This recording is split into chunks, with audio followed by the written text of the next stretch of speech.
عم الشيخ عبد الله، نعم. العروسه دلوقتي بتقول لك انها مش هتلف لك كده الا لما تقرا ايات تدخل دماغها غير اي قراءه انت قراتها قبل كده.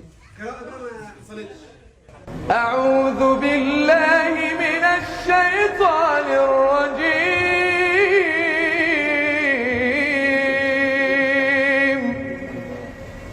بسم الله الرحمن الرحيم.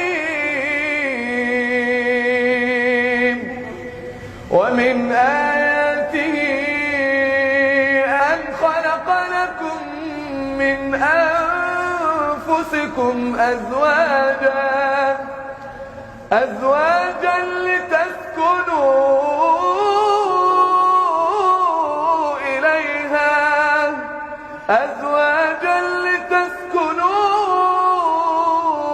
إليها وجعل بينكم مودة ورحمة إن في ذلك لآيات لقوم يتفكرون.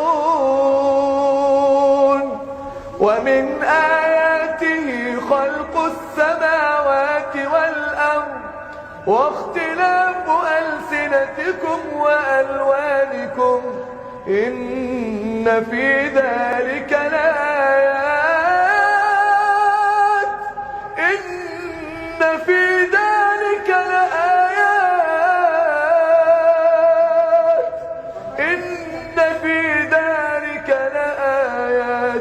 للعالمين.